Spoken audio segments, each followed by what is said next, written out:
Bonjour à tous et merci d'être présents à cet atelier Japon aux Asie. L'idée aujourd'hui avec cet atelier est de vous apporter un peu d'ouverture sur un marché qui est en définitive peu connu de nos entreprises antillo-guyanaises et peu abordé, mais pourtant il y a des entreprises de chez nous qui exportent leurs produits là-bas. Donc, aidés de nos complices, donc nos deux experts, Julien Bois-Benligné et François Regina, nous allons essayer de vous brosser un marché, une image du marché japonais plutôt global, avec la perspective des opportunités pour les entreprises antillo-guyanaises sur ces marchés-là. Alors, depuis ce début de semaine, avec le rendez-vous international, la Team France Export essaie de vous apporter un premier niveau d'information sur plusieurs sujets. Mais c'est quoi la Team France Export? Alors, c'est une équipe d'accompagnement composée des CCI, des régions. Donc, pour la Martinique, c'est la collectivité territoriale de la Martinique. La Guadeloupe, c'est la région Guadeloupe. Et pour la Guyane, c'est la collectivité territoriale de Guyane. Business France et BPI France. Notre objectif, c'est de vous permettre de réussir à l'export en ayant toutes les armes pour vous préparer et pour exporter réellement. Donc, on le fait via plusieurs solutions. Tout d'abord, on vous aide à vous structurer votre projet donc à travers plusieurs outils comme le diagnostic export, qui est un audit qui vous permet de savoir où vous en êtes en fait de votre projet export, si vous êtes prêt à exporter, si vous avez tous les atouts pour réussir.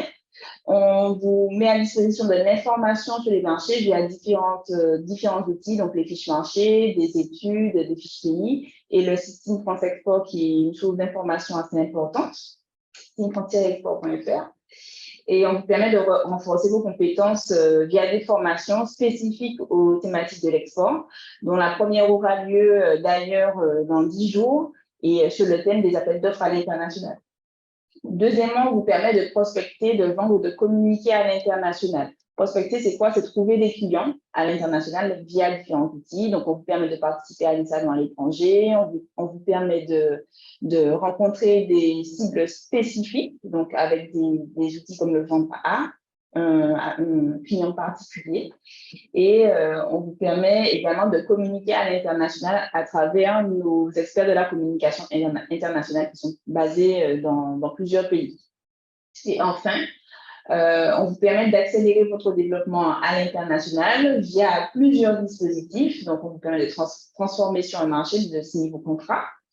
On vous permet de recruter un VIE. Le VIE, c'est un volontaire international en entreprise. On a eu l'occasion d'en parler cette semaine, qui travaille à l'étranger pour une entreprise française.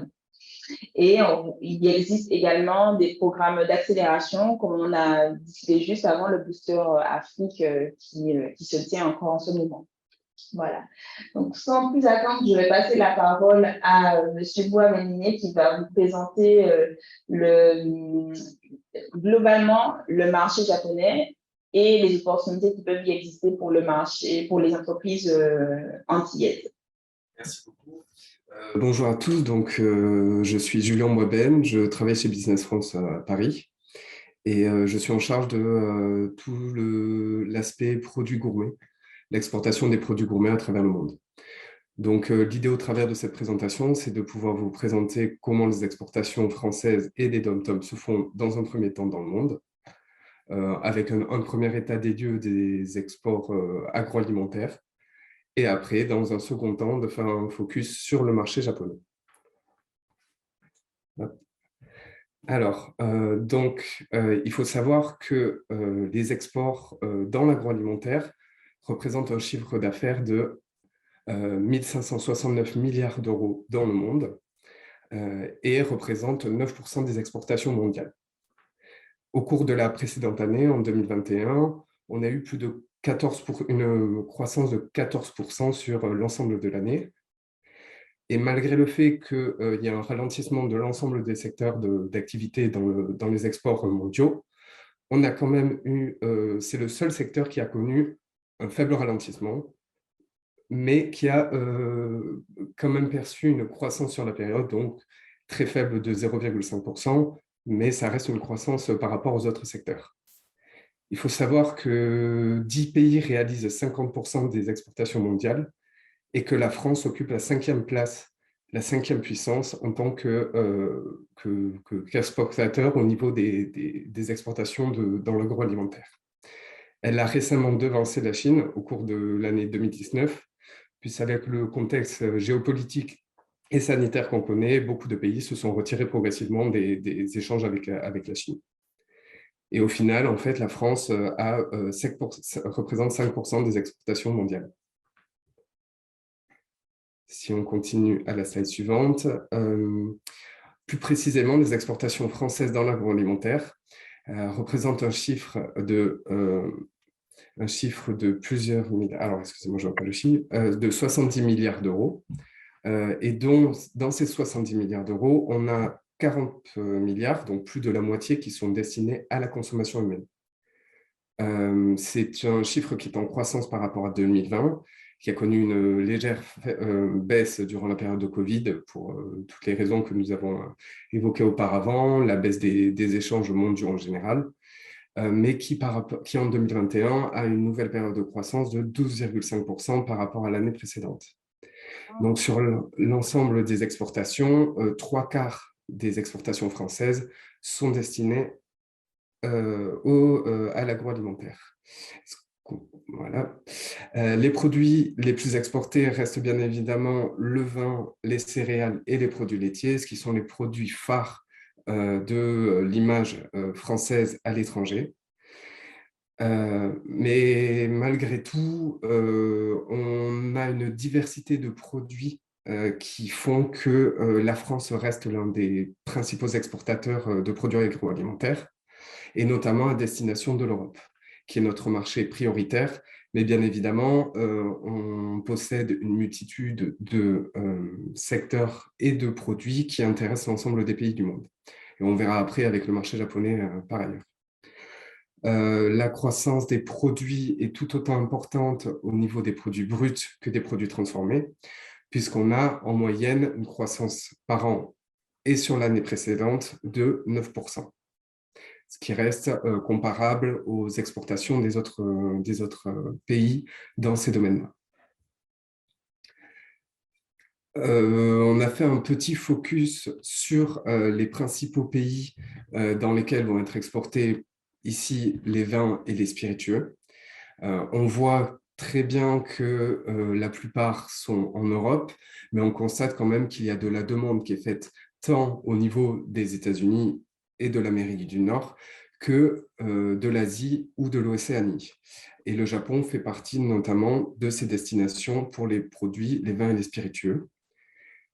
Et on retrouve également ce phénomène dans le domaine de la filière food, avec le Japon qui est concerné par les exportations des produits carnés, les produits laitiers et les produits d'épicerie fine. Sachant que les produits végétaux restent un secteur assez précis et les échanges se font majoritairement dans les pays qui sont plus frontaliers des pays consommateurs. Sur l'attrait des produits français et des produits des DOM-TOM, on va faire un focus vraiment sur les produits gourmets. Il faut rappeler que les produits gourmets, c'est donc un ensemble de produits qui ont été transformés et qui incluent les boissons sans alcool. Les exportations mondiales sur l'année 2021 se tenaient à 460 milliards d'euros, avec une croissance de 14%. Et pour les exportations françaises dans ce même domaine, on était à plus de 18 milliards d'euros, avec une croissance de 9% par rapport à l'année précédente. Les produits qui s'exportent le plus, bien évidemment, ça va être le fromage et le BVP, donc à savoir boulangerie, viennoiserie et pâtisserie. Ce sont un peu les produits qui font l'image de la France à travers le monde. Mais on a également tous les produits, les diverses préparations alimentaires. Et ceux qui ont connu une croissance beaucoup plus importante au cours de l'année 2021 va concerner les huiles, et c'est notamment dû au conflit avec la Russie, où on voit que de la demande a été beaucoup plus forte de la part de l'ensemble des pays, et la France a pu, entre guillemets, profiter de cette situation-là pour s'imposer sur le marché des céréales et des huiles. Le café et bien évidemment le BVP, qui est toujours une marque du savoir-faire français. Pour se démarquer de la concurrence, nous avons essayé de mettre en place quelques recommandations qui sont valables pour l'ensemble des produits français comme ceux des DOM-TOM, à savoir que pour pouvoir se différencier face à la concurrence étrangère, il faut pouvoir justifier de produits qualitatifs ou labellisés, qui sont gages de la gastronomie française, qui sont gages du bien manger et des origines contrôlées. Il faut pouvoir diversifier son offre, qui doit être à la fois avec des produits innovants et authentiques, tout en favorisant les produits régionaux éthiques et durables. Alors, c'est un mélange qui peut être compliqué à faire pour certaines entreprises, mais l'idée est de pouvoir atteindre certains marchés, de pouvoir proposer des produits qui sont à la fois propres de la gastronomie française et de la gastronomie des DOM-TOM, tout en pouvant y apporter une petite touche d'innovation qui va permettre de rendre les produits plus attrayants pour les consommateurs. Il faut bien évidemment travailler sur l'emballage. Ça va être essentiel et on va le voir ensemble avec l'exemple du Japon. Il faut parvenir à diversifier les canaux de distribution, donc non plus se contenter des grands distributeurs dans les pays, mais également aller vers les boutiques spécialisées et aujourd'hui vers le e-commerce qui est en phase de devenir l'un des éléments les plus porteurs des exportations à l'étranger. Et on a pris l'exemple de l'engouement autour du chocolat, qui aujourd'hui, pour les consommateurs, doit être de haut de gamme, mais qui doit aussi mêler avec toutes les valeurs éthiques, durables et éco-responsables voulues par les consommateurs. Donc maintenant, on va se baser un peu plus sur le marché japonais, les attentes des consommateurs et surtout comment les produits français et des DOM-TOM peuvent s'exporter sur ce marché-là. Au cours des précédentes années, on voit qu'il y a un attrait des produits français sur le marché japonais qui est exponentiel. Et ça a été notamment le cas depuis 2018-2019, durant laquelle, l'année 2018, il y a un accord qui a été signé, un accord de partenariat économique entre le Japon et l'Union européenne, et qui permet de faciliter l'export des produits européens, français et des DOM-TOM vers le Japon, en réduisant à 0% les droits de douane pour 80% des exportations européennes et notamment dans le secteur de l'agroalimentaire. Il y a un démantèlement d'une partie des droits douaniers donc, mais aussi des barrières non douanières pour l'agroalimentaire.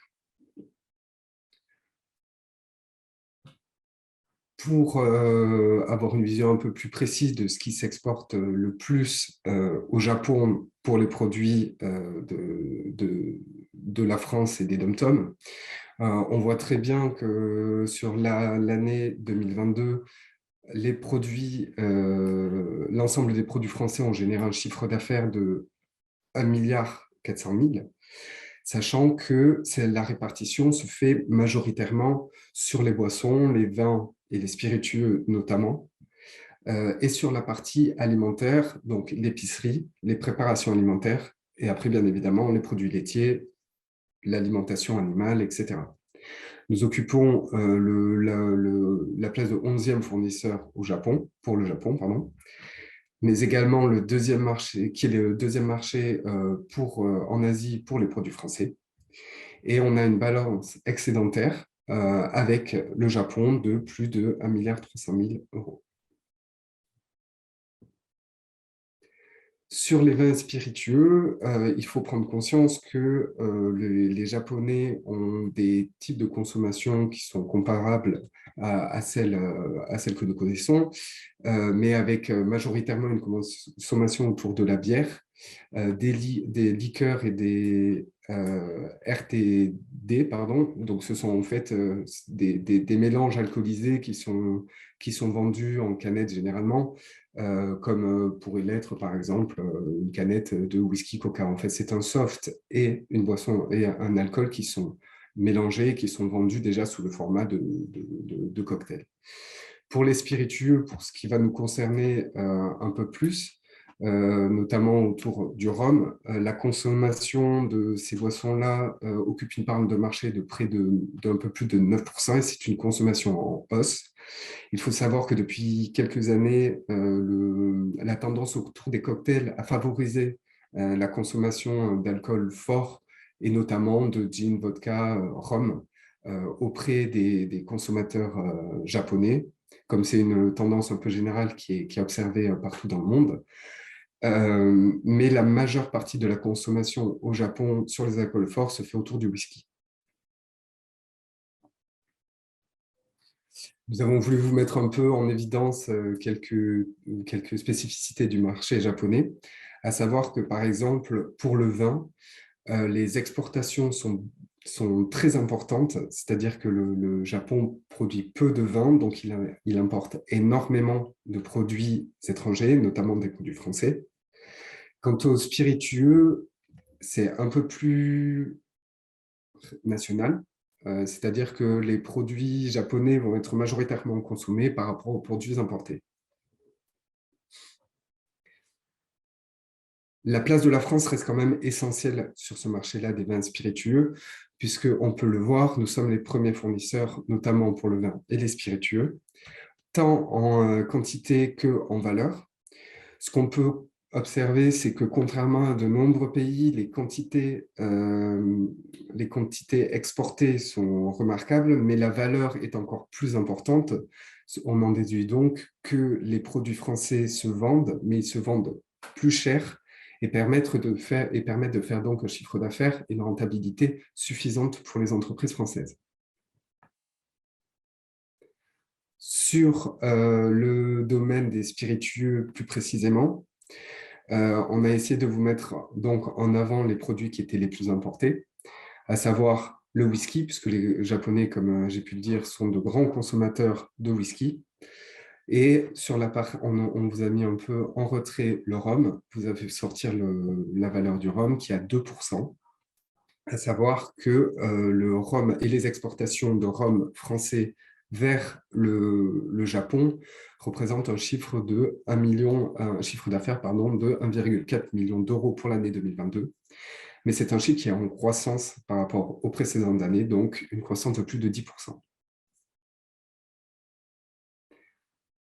Il faut aussi avoir conscience que le marché du rhum au Japon se partage principalement entre 5 marques qui sont des mastodontes un peu du domaine des spiritueux dans le monde, non pas seulement au Japon, mais dans le monde en général.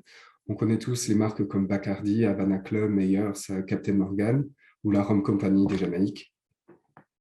Donc c'est un marché qui est quand même de niche, qui représente seulement 2% des importations d'alcool, mais c'est surtout un marché qui est, à ce jour, encore détenu par de grandes puissances, de grandes firmes multinationales dans le domaine des boissons alcoolisées.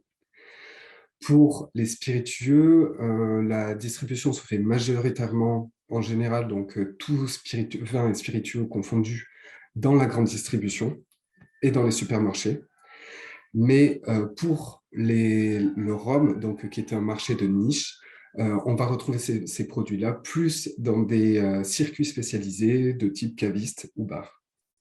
Et le bar, pour rappeler, si c'est avec la hausse de la consommation des cocktails, qu'on retrouve de plus en plus de produits de type rhum dans les lieux de vente. Sur les événements, jusqu'à 2020, il y a eu la Japan Rum Connection. Aujourd'hui, elle n'est plus d'actualité, mais c'est pour vous montrer l'engouement aussi autour de ces produits-là. On sent qu'il y a quand même une communauté autour de la consommation de rhum, par exemple, au Japon. Mais pour autant, même si cet événement-là n'existe plus, on a encore d'autres événements qui sont à disposition, notamment le Tokyo International Bar Show, qui aura lieu le 13 et 14 mai. C'était un peu tard pour des inscriptions, mais c'est un événement qui a lieu tous les ans et pour lequel vous pourrez avoir de l'intérêt pour l'année prochaine si vous avez la volonté de mettre en valeur les produits des dom-toms. Bien évidemment, la Food Experience qui a lieu tous les ans, comme le Foodex ou le Tasting France. Les deux événements pour le Foodex et le Tasting France sont passés actuellement, mais la nouvelle édition de l'année prochaine pourront mettre en avant, que ce soit côté vin et spiritueux ou food, pour la mise en avant des produits des TomTom. On va essayer de faire un petit focus maintenant plus sur le côté food, en passant par différents produits proposés. Sur les produits sucrés, il y a une consommation qui a été de base, qui était assez forte et qui était en croissance au Japon, qui a eu forcément avec le Covid, on a eu un ralentissement. Mais depuis la fin du Covid, on a un rebond vers la consommation de ces produits-là. Les Japonais se tournent beaucoup vers les encas, les friandises, notamment sous la pression qui peut y avoir au cours de leur travail ou dans la montée des foyers uniques. Ce qu'on appellera aussi le sugoromi, qui est une tendance qui s'est développée depuis le Covid, où les gens souhaitent, les Japonais comme un peu, c'est une tendance qui se voit à l'international, les gens ont besoin de créer un espace chez eux et notamment d'avoir une consommation réconfortante de produits réconfortants dans leur quotidien et qui leur apportent une certaine compensation avec tous les problèmes qu'ils peuvent rencontrer tous les jours. Pour les produits sucrés, du coup, la force que peuvent avoir les produits français, ça va être une marque premium et un savoir-faire français, comme ça peut être le cas au Salon du Chocolat, Montre au Salon du Chocolat. Les faiblesses, et ça se retrouve dans de nombreux produits et non pas seulement pour les produits sucrés, ça va être le côté cher et inaccessible. Et il faut également penser à une adaptation des produits pour le marché japonais, notamment pour le chocolat, où la tendance en général en France ou dans les dom-toms va se faire vers un chocolat plutôt amer, assez noir, donc avec 70 ou 80% de cacao, contrairement au Japon où ils cherchent plus des produits plus réconfortants, plus sucrés, donc mélangés avec du lait ou du chocolat blanc. Bien évidemment, les opportunités vont se faire toujours autour des produits sains, les produits tendres et gummies. Et on voit également la progression du e-commerce pour ce type de produits-là. Il faut faire surtout attention à la concurrence avec euh, nos partenaires belges qui sont forcément reconnus pour leur chocolat à travers le monde et également les Japonais qui développent également leur marque de chocolat. Au niveau de la boulangerie, viennoiserie et pâtisserie, donc c'est également un secteur qui est en forte croissance et qui répond donc aux mêmes exigences sociales que peuvent l'être les produits sucrés. Là aussi, on a un mode de consommation qui est de retour depuis la période de la fin du Covid et qui est en forte augmentation. On retrouve les mêmes faiblesses, un prix et les attentes, des fois qu'il faut bien évidemment adapter. Les opportunités sont toujours celles liées avec les accords passés avec l'Union européenne et les changements de mœurs en général, et notamment sur la hausse de la consommation du snacking. Et comme on peut le voir sur le graphique, la baisse de la consommation en valeur de riz et celle une augmentation de la consommation de tous les produits pain en général. Pour les fromages, c'est un secteur qui est en croissance, qui n'a jamais été interrompu sur les dernières années, même s'il y a eu une légère baisse pendant la période de Covid. Le fromage est bien évidemment un des produits qui est associé à l'image de la France, à l'authenticité.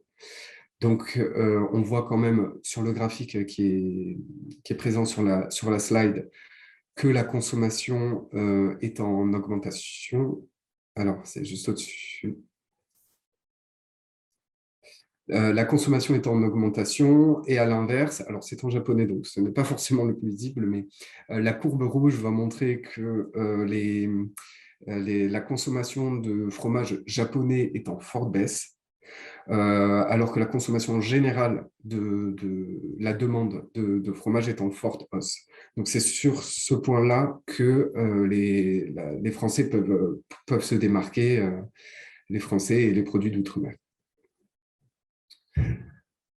Sur les produits carnés, on reste toujours dans le secteur des produits transformés, bien évidemment. On a une augmentation de la consommation au Japon, là aussi, malgré le fait que les produits, notamment à base de bœuf, ne sont plus aussi consommés. Les exportations de produits français, et notamment du bœuf, sont moins consommées au Japon que ce n'était auparavant. On reste toujours avec une image de la gastronomie française. Les faiblesses vont être surtout sur les différences de goût et donc l'adaptation des produits qu'il va falloir faire pour pouvoir convaincre les consommateurs japonais. Et les menaces restent bien évidemment les principaux rivaux européens qui restent très agressifs. Sur l'épicerie salée, tout autant que les grands produits gourmets, on va retrouver un peu toutes les spécialités françaises et des dom-toms. Ça a eu un impact, pendant la période de Covid, il y a eu un impact quand même significatif, donc une baisse de la demande en général. Mais notre force est quand même d'avoir des appellations contrôlées qui valorisent les produits auprès des consommateurs japonais, une authenticité liée à la gastronomie, liée au savoir-faire. Il faut avoir conscience qu'il y a une offre qui est très variée et une demande qui demande une certaine connaissance des attentes des consommateurs. Et bien évidemment, on reste dans cette concurrence avec nos voisins espagnols et italiens sur les produits de type snack salé.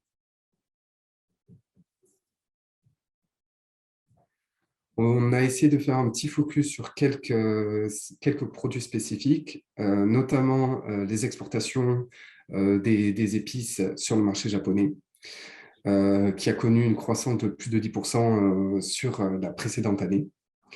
Au niveau des confitures, et notamment des confitures sur tous les fruits qui peuvent être exotiques, pour le produit japonais, pour le consommateur japonais. Malgré le fait qu'il y ait eu une faible croissance, on reste quand même parmi les leaders de ces exports-là. Sur les jus de fruits, une forte consommation et une forte demande également. Et également sur le chocolat, puisque ça reste une des valeurs emblématiques et un des produits qui est le plus consommé dans le sens d'une consommation réconfort. Alors, sur les images que vous voyez, la dernière image de rouge à lèvres, ce sont fait des chocolats qui ont été créés par un chocolatier français qui sont vendus aux Japonais. Et notre point d'attention était de présenter l'adaptation de nos produits aux attentes des consommateurs japonais, à savoir un packaging très, très, très travaillé, une présentation qui est différente de celle qu'on a l'habitude de voir, nous, de notre côté, en France ou dans les dom-toms, mais qui est plus recherchée, qui va être beaucoup plus attractif et beaucoup plus peut-être amusant pour les consommateurs japonais. Bien évidemment, il y a toujours la possibilité de représenter ces produits en général, que ce soit pour le vin ou pour du côté des produits gourmets ou food, lors d'événements, notamment la food experience, ces 2 jours durant lesquels ça va être beaucoup de communication qui va être faite autour des produits français et des dom-toms, et aussi la possibilité de rencontrer de nombreux acheteurs pour cet événement-là, pour celui de novembre. On a notamment en tête près de 230 acheteurs japonais qui seront présents. Et également le Foodex, où là c'est l'un des plus grands rassemblements pour le Japon, pour la présentation des produits, agroalimentaires. La distribution de vin, on l'a un peu vu, je pense qu'on peut passer cette slide. Ça revenait un peu sur les mêmes principes de la grande distribution ou de la vente dans des enseignes spécialisées. Le vin, on sera plus dans la grande distribution, et là, nous, ça sera plus pour le rhum, par exemple, sur la vente spécialisée. Et enfin, pour les produits agroalimentaires, c'est un marché qui est mature. Pour la distribution, on va avoir une variété de canaux de distribution. Il faut penser tout autant à la grande distribution que dans les épiceries fines ou les supermarchés spécialisés dans les produits gourmets. L'impact du Covid a bien évidemment eu un impact négatif sur la grande distribution, sur les spécialisés, les enseignes spécialisées, mais par contre, pour la grande distribution, ça reste un moyen de parvenir à atteindre les consommateurs japonais. Et on a aussi une augmentation de la demande et des ventes en ligne. Alors, je ne rentrerai pas dans les détails parce que c'est un circuit un peu complexe qui est celui du e-commerce et qui est en train de se mettre en place de plus en plus avec le marché japonais. Il faut savoir que Business France a la possibilité de mettre en place, pour les entreprises qui le souhaitent, des espaces sur les marketplaces internationales afin de proposer les produits de manière un peu plus moins onéreuse pour les entreprises, donc pour avoir une visibilité à l'international. Toutefois, il faut avoir conscience que lorsqu'on commerce avec des entreprises japonaises, il est préférable quand même de passer par un importateur plutôt que de passer directement par le e-commerce. C'est une pratique qui est beaucoup plus ancrée dans les mœurs japonaises et qui permet de faciliter l'intégration des produits sur le marché japonais. On va finir par un petit focus sur les différentes tendances de consommation qui sont visibles au Japon sur ces dernières années, et notamment depuis la période de Covid, où par exemple, on retrouve notamment des aliments qui ont pour but, bien évidemment, le côté un peu réconfort, et surtout qui vont apporter une valeur ajoutée, notamment tout ce qui est anti-stress, ou qui vont permettre de faciliter le sommeil. On a l'exemple avec quelques types de yaourts. Et sur celle d'après, par exemple, on voit aussi qu'il y a une tendance autour du snacking qui s'est beaucoup développée, que ce soit au Japon ou c'est une tendance générale dans les pays à l'international. Et on cherche à développer un snacking aussi qui est associé au bien-être et à la santé. Donc, ça va être des produits qui sont réconfortants et en même temps qui apportent une certaine valeur nutritionnelle pour les consommateurs. Et enfin, la vente sur Internet poursuit quand même sa croissance, notamment via des plateformes, donc les vitrines ou les marketplaces. Mais l'idéal aussi se fait auprès de grandes enseignes de distribution qui ont mis en place des circuits de distribution, comme ça pourrait être le cas pour des enseignes de grande distribution qui ont mis en place la possibilité de faire de la distribution directement chez le consommateur.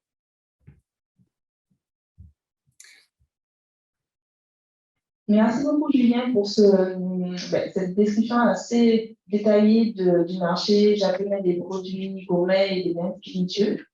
Nous allons maintenant voir un exemple en fait, d'exportation de produits de nos territoires vers le Japon. En fait, on a eu des entreprises qui ont participé au FedEx Japan de cette année, dont on a parlé durant la présentation. On va laisser François Régina de Jimani Japan et de Japan Outre-mer nous présenter sa vision d'oser le Japon pour une entreprise antillaises. Antilleuse-guyanaise, pardon.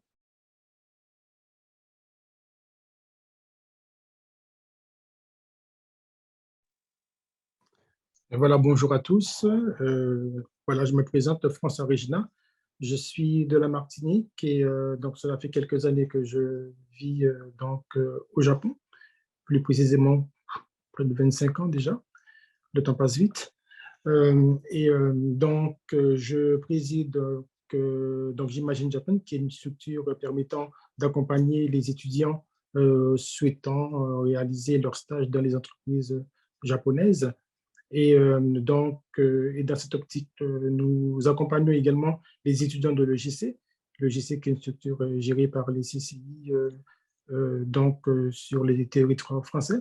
Et c'est un programme aussi que nous proposons pratiquement à tous les EGC et notamment à l'EGC de la Guyane, en passant par la CCI. Nous espérons aussi, pourquoi pas l'année prochaine, recevoir des jeunes de l'EGC de la Guyane, donc ici au Japon. Nous allons donc passer. Voilà, merci. Pourquoi? Donc, effectivement, Japan Outre-mer, c'est un concept que nous avons créé qui permet d'accompagner et surtout de représenter donc, les entreprises de la Guadeloupe, de la Martinique, de la Guyane, enfin, de la Guyane notamment, puisque nous pensons effectivement représenter pratiquement toute la partie donc, Outre-mer. Et c'est une structure aussi qui a réalisé aussi différents événements donc ici au Japon, donc par exemple le Festival du Rhum entre 2010 et 2015.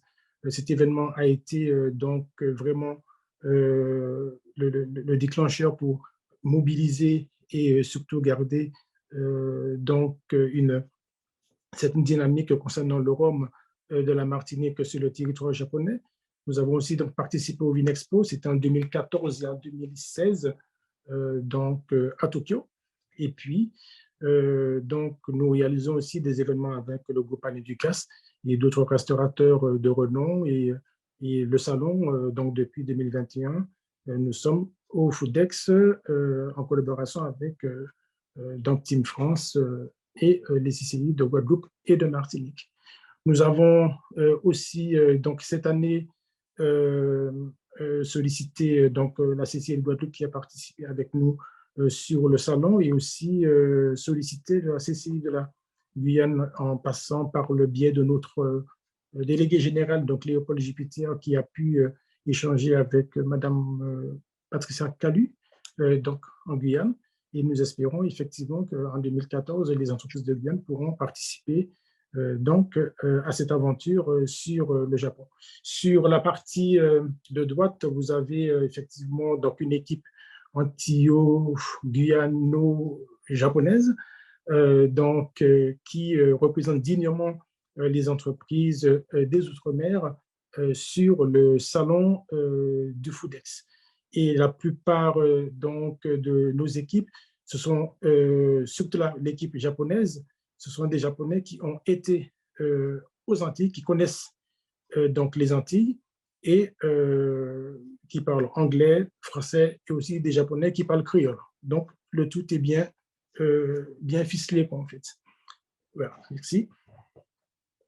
Et donc, ici, nous allons vous présenter, comment dirais-je, un peu les entreprises avec qui nous avons travaillé cette année, Biel, Opportune, Montebello, Paparouillot, La Réminiscence, Naomi Martineau, les Timon Food, Bologne, Nason. Et donc, le stand, dans sa globalité, enfin, le stand, c'est-à-dire l'événement du Foodex, a accueilli plus de 70 000 visiteurs cette année. Et et sur notre stand, nous allons voir justement la page suivante, voilà, qui montre un peu les visiteurs sur notre stand cette année. Et la partie entre parenthèses, c'est le résultat de l'année dernière. Donc, comme vous pouvez le constater, il y a une progression assez nette par rapport à l'année dernière. Et donc, ici, nous allons, à part les produits que nous présentions sur le salon, nous avons posé des questions aux Japonais, donc aux professionnels japonais, qui ont pu donner leur avis justement sur les produits qui pourraient les intéresser sur un tel salon. Donc, effectivement, donc le chocolat qui est très, très demandé donc, ici au Japon. Donc, aussi, tout ce qui est les épices aussi sont aussi très en vogue ici au Japon. Et les jus de fruits, la confiture aussi, et aussi le café.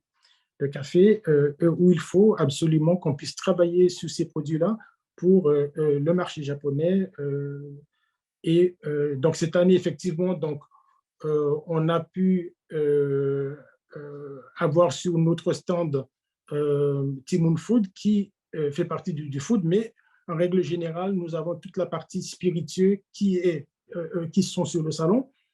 Mais effectivement, la partie food, on doit faire en sorte que ces produits-là puissent arriver le plus rapidement possible sur ce salon-là et promouvoir les Antilles comme il faut. Ensuite, sur donc la tournée du Rhum, qu'est-ce que c'est? En fait, c'est comment dirais-je, c'est pas un événement, mais ça veut dire que c'est une tournée, c'est un groupement de chefs d'entreprise, principalement des barman, donc japonais, que nous accompagnons tous les ans donc aux Antilles pour visiter les distilleries de la Martinique, de la Guadeloupe et de Marie-Galante, afin de pouvoir justement donner les outils à ces entrepreneurs japonais de pouvoir mieux vendre le rhum. Effectivement, dans le cadre de leur travail, ces Japonais utilisent nos rhums et ils ont besoin de connaître un peu l'environnement de ce produit. Donc, au niveau culturel, donc au niveau aussi de l'histoire, et tout à fait, et ça c'est très important donc pour les Japonais qui sont des personnes très culturelles et veulent connaître ce produit. Parce qu'effectivement, un Japonais, lorsqu'il a une bouteille de rhum en main, il a uniquement une bouteille de rhum, il ne connaît pas la culture. Je me rappelle, il y a quelques années de cela, à mes débuts, lorsque j'avais été à Osaka, pratiquement toutes les semaines, il y avait un événement de la Jamaïque. Et ça fait déjà plus de 20 ans de cela quand même. Et donc, et les gens se sont, je dirais, les Japonais se sont appropriés effectivement de la culture jamaïcaine, que ce soit le reggae, que ce soit etc., pour pouvoir se dire, ben, tiens, voilà ce que ça représente la Jamaïque. Et ça, la Jamaïque aussi, en présentant justement sa culture, présentait effectivement le rhum meilleuse. Le rhum meilleuse, effectivement, que Juliane, à l'instant, a présenté, qui montre vraiment qu'effectivement, le rhum meilleuse est très vendu ici au Japon. Ce sont des mastodontes ici au Japon, mais tout ça, effectivement, commence avec la culture qui est aussi un vecteur pour l'économie.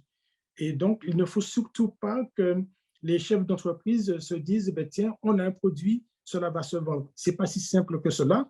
Il faut absolument qu'on mise sur tous les tableaux, que ce soit au niveau du produit, que ce soit de la présentation, que ce soit au niveau de l'image qu'on va véhiculer, même au niveau du Foodex, même après le Foodex.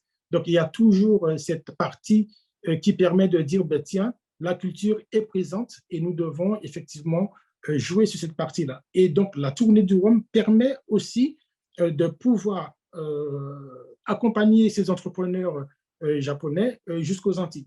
Donc, effectivement, donc on a eu, comment dirais-je, on a stoppé un peu ce programme sur les Antilles par rapport au Covid.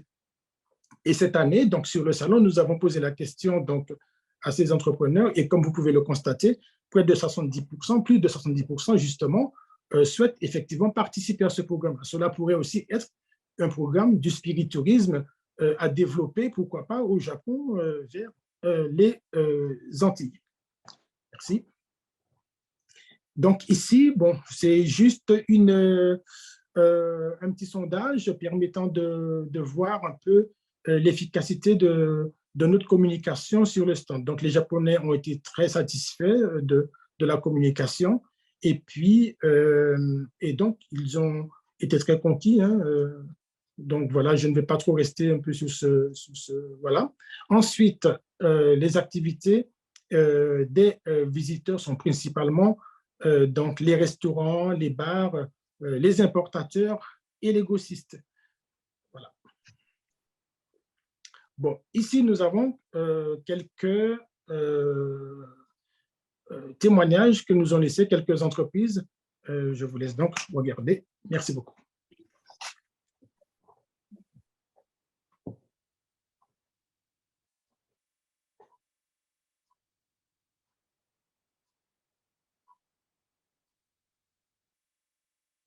Alors, il faut revenir. Donc, il y a un petit souci technique parce que ça ne fonctionne pas.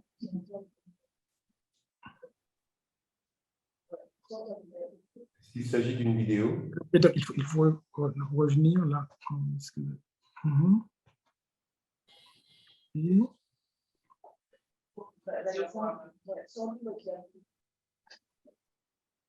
C'est pas sur Portnews. Il n'a pas envoyé le lien.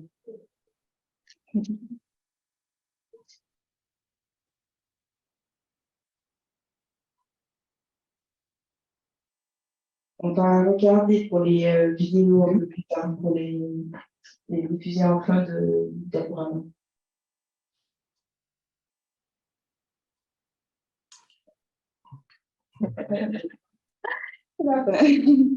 Du coup, François, est-ce que tu peux nous faire un retour oral sur ce qu'elles ont pensé du FOODEX?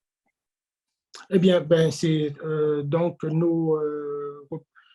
les entreprises avec qui nous avons travaillé donc, sur le FOODEX donc, ont beaucoup apprécié justement cette présentation commune, puisque sur un seul stand, sur une seule bannière, donc nous avions les entreprises de Guadeloupe, de Martinique, donc sur une seule bannière.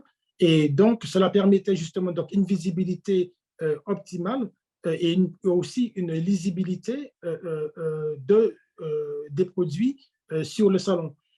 Et donc, nous avions cette année, contrairement donc à l'année dernière, 27 mètres carrés, ce qui a permis justement d'avoir une surface permettant de capturer le plus de Japonais possible qui passent devant notre stand.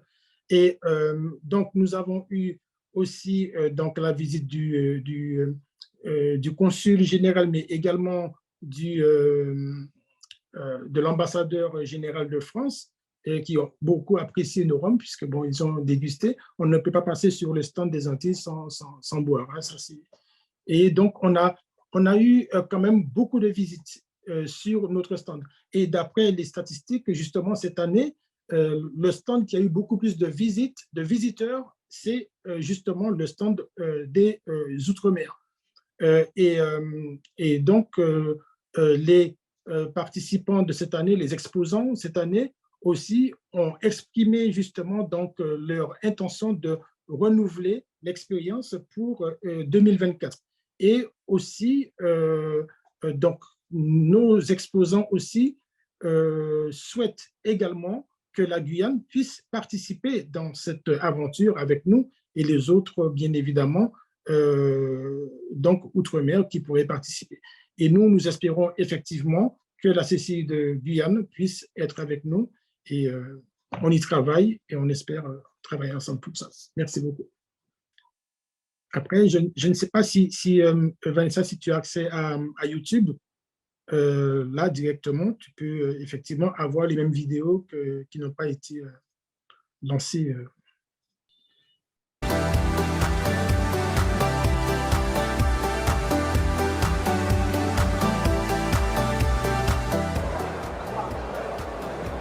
Bonjour, je suis Rachel Lolia et je représente la société Timoun Food.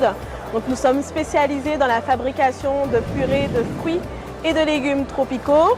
Et aujourd'hui, nous présentons entre autres quelques-unes de nos marques, à savoir Typopéi et Tific, qui sont des produits pour la baby food, et Trofruit, qui est destiné aux professionnels de l'alimentation.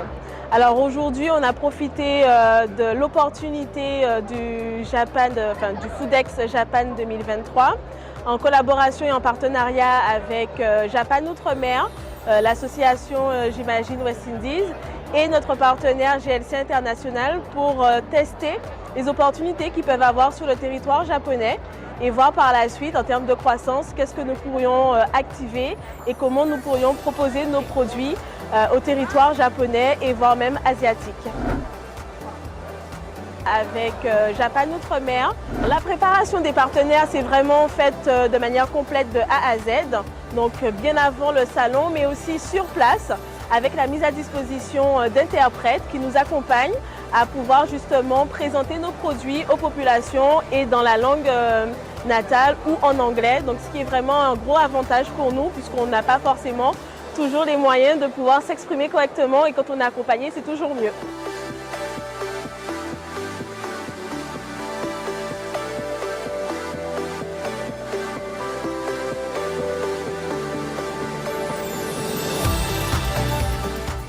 Donc là, c'était Timoon Food. On pourrait peut-être passer à la vidéo suivante avec Opportune.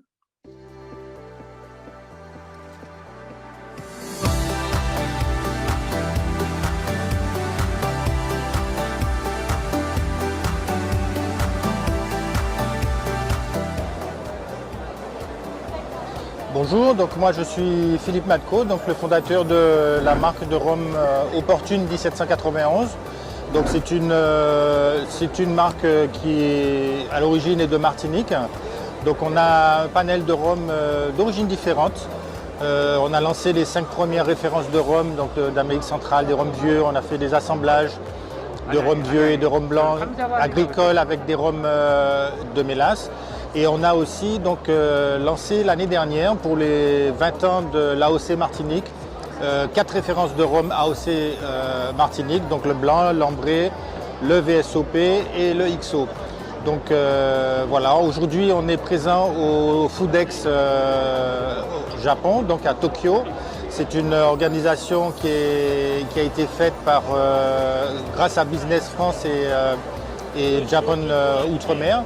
Donc on est aujourd'hui présent sur le stand avec d'autres confrères de la Martinique, de la Guadeloupe et voilà pour présenter nos produits. Aujourd'hui c'est la deuxième journée. Hier a été une journée assez dense avec des contacts intéressants, donc des importateurs, des gens qui sont basés au Japon ou à Taïwan et qui veulent absolument nos produits parce qu'ils sont très friands de nos produits d'outre-mer. Donc j'invite toutes les Antillais et Guyanais qui ont des produits à proposer de venir. Ils vont trouver ici au Japon une aide, un accompagnement grâce à Japan Outre-mer et qui parlent couramment le créole, le français, le japonais. Et donc ça facilite énormément les échanges professionnels et les rendez-vous sur place. Donc voilà tout.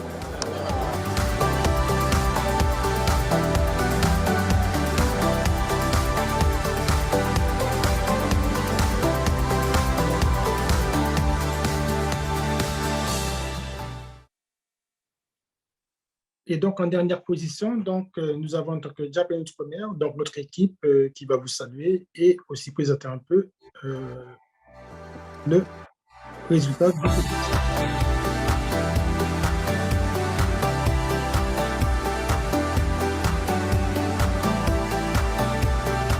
Bonjour à tous, je me présente François Régina, je suis de la Martinique et de Basse-Pointe plus précisément. Et cette année, je suis avec une équipe extraordinaire. Nous sommes sur le salon du Foodex. Et donc, ça se passe très, très, très bien. Et donc, on va donner notre avis, tout simplement, chacun à tour de rôle. Donc, bonjour, donc, moi, c'est Cyril. Donc, j'habite au Japon, je viens de la Martinique. J'ai vécu aussi en Guadeloupe. Et justement, donc là, sur le salon, c'est la meilleure opportunité pour nous de pousser les produits de la Martinique, de la Guadeloupe, et peut-être un jour aussi de tout l'outre-mer. Donc on est vraiment très content de faire cette mission. Et donc voilà, il y avait une bonne ambiance, il y a toujours une bonne ambiance. Les gens aiment le rhum, donc c'est bien, ça fait plaisir. Bonjour, je m'appelle Shiho Yamake, je suis équipe de Japan Outre-mer. Je suis japonaise, j'habite au Japon. Je suis très heureuse d'être ici et de faire le pont entre Outre-mer et Japon. On a trouvé que les Japonais aiment beaucoup de rhum. C'était très bien passé et c'est le dernier jour. On va continuer pour l'année prochaine et après aussi. Merci. Merci. Ah ben à mon tour, donc, je suis Léopold Jupiter, je suis d'origine martiniquaise. Après plusieurs années à Paris, je suis en ce moment à Cayenne et donc je suis le délégué général de J'imagine Japan et je suis effectivement dans cette équipe pour travailler ensemble depuis plusieurs années. Et s'agissant de cette participation au FODEX 2023, je peux dire que pour nous c'est déjà une satisfaction parce qu'il y avait beaucoup de personnes qui ont exprimé beaucoup d'intérêt pour les produits de la Martinique, de la Guadeloupe, de Marie-Galante. Et comme disait Cyril, les Japonais aiment le rhum. Et j'ai été surpris en fait par leur curiosité. On n'a pas eu de difficulté à faire en sorte qu'ils dégustent les différents produits. Donc je crois que c'était une très bonne chose pour nous. Et comme le disaient encore Chio et Cyril, nous avons créé effectivement ce concept de Japon d'outre-mer. C'est justement pour essayer d'embrasser toutes les régions d'outre-mer. Nous avons commencé par la Martinique et la Guadeloupe. Nous espérons que l'année prochaine, la Guyane sera avec nous parce que nous avons des produits de qualité, me semble-t-il, qui répondent aux exigences japonaises et ce serait quand même dommage que nos entreprises ne saisissent pas ces opportunités aussi. Il faudrait que, j'ai envie de dire, que les institutions également au niveau de la Martinique, de la Guadeloupe, de la Guyane puissent comprendre qu'il y a un intérêt à accompagner ces entreprises pour qu'elles soient effectivement présentes sur un tel salon. Je crois que c'est un rendez-vous qu'on ne doit pas rater. Voilà. Merci. Cette année, donc, nous avons, je pense que vous voyez donc, les logos qui sont derrière. Donc, nous avons Opportune, La Réminiscence, Naomi Martino, Montebello, Nason, Papawuyo, Rombiel, Boulogne et Timoun Food. Donc nous sommes 9 entreprises sur ce salon. Donc en collaboration avec la CCI de Martinique, nous remercions beaucoup nos partenaires, donc la CCI de Martinique, la CCI de la Guadeloupe. Nous avons travaillé en collaboration avec JLC International. Et aussi avec Business France. Et nous remercions beaucoup le ministère des Outre-mer de nous avoir accompagnés encore sur ce salon. Et nous espérons bien évidemment continuer avec tous ces partenaires l'année prochaine. Et donc voilà pour ma part. À l'année prochaine, voilà.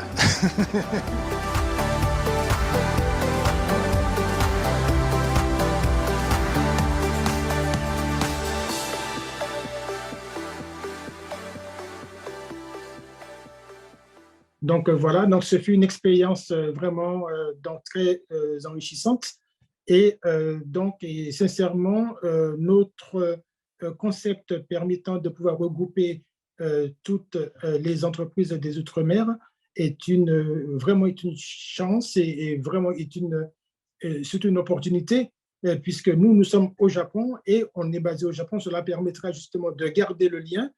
Par exemple, cette année, justement, je vais participer donc à Test France avec Business France à Tokyo donc en novembre. Nous allons représenter quelques entreprises. Et aussi, vers la fin du mois de novembre, nous participerons à un autre événement qui permettra de mettre en avant les petites entreprises qui n'ont pas encore justement le produit sur le marché japonais. Je vais donc bientôt, avec la Société de Martinique et de la Guadeloupe et de la Guyane aussi, en parler et pouvoir continuer ainsi. Je vous remercie beaucoup. Merci beaucoup pour ton intervention, François, et pour les témoignages des entreprises. Ça aurait été dommage de ne pas les entendre, puisque je pense que c'est un vrai retour terrain et une vraie illustration de l'accompagnement qu'offre la Team France Export, avec tous les partenaires qui l'intègrent, avec ces entreprises qui sont aussi positionnées sur le territoire de destination des produits. On voit qu'il y a vraiment des exemples de réussite, d'accompagnement en fait, d'export, même sur des marchés qui nous paraissent lointains de là où on est positionné. Alors, je remarque que nous avons quelques questions dans le chat. Je vais les prendre et vous les poser. Ah oui, donc c'était juste une demande pour les dates du prochain Foodex, donc qui seront du 5 au 8 mars 2024. Moi, j'avais une question un petit peu sur un retour terrain de ce que sont les convenience stores. Tout à l'heure, on a vu dans les canaux de distribution sur le Japon que c'était un canal de distribution assez important. C'est pas un canal de distribution qui est très courant pour nous en France, en fait, ça n'existe pas. Est-ce que, François, tu peux nous dire ce qu'est les convenience stores, comment ça se passe au Japon? Est-ce qu'il y en a beaucoup? Comment ça se travaille avec en fait, les convenience stores, ce sont je dirais des supérettes. Donc ici, donc au Japon, on en connaît. Il y en a aussi donc, aux États-Unis, comme 7-Eleven, comme Lawson, etc. Ce sont des supérettes, il y en a beaucoup sur le Japon. Et le Japon, sans ces supérettes-là, donc voilà, ce serait pas le Japon. Et ce sont des supérettes qui sont ouvertes 24 heures sur 24 toute l'année. Et donc, donc on y trouve pratiquement tous les produits de première nécessité, tout ce qui est aussi donc au niveau des tout ce qui est ice cream, donc tout ce qui est chocolat, tout ce qui est aussi, et très récemment, les convenience stores aussi vendent aussi des spiritueux. J'en ai vu justement la semaine dernière, justement comment dirais-je, du whisky dans les convenience stores. Et moi, je me suis dit, tiens, je regarde un peu le taux d'alcool, et effectivement 40 degrés, etc. Sur les whisky. Moi, je pense qu'effectivement que le rhum aussi pourrait effectivement trouver justement donc, un business à mettre en place avec les convenience stores. Et donc, il y a plusieurs marques, effectivement, mais les plus populaires, c'est 7-Eleven, Lawson, Family Mart. Ce sont ces trois gros pointures qu'on a ici donc, au Japon. Très bien. Merci beaucoup pour ton retour. Merci à Julien aussi pour la présentation générale du marché japonais et des opportunités qui peuvent exister avec ce marché-là. Je vous encourage en tout cas à vous intéresser à ce marché un peu plus lointain qui paraît inaccessible. Venez vers nous. Comme je disais au départ, on est en capacité de vous donner de l'information et de vous accompagner, en tout cas dans les premières étapes de l'établissement de votre stratégie avec ces marchés-là. C'est possible d'exporter au Japon avec toutes les sécurités qu'il faut, mais c'est possible. Merci à tous pour votre participation et puis je vous retrouve un petit peu plus tard pour la suite du programme avec le projet, ils appellent le projet Widening. Bonne fin de journée, au revoir. Merci beaucoup, au revoir à tous.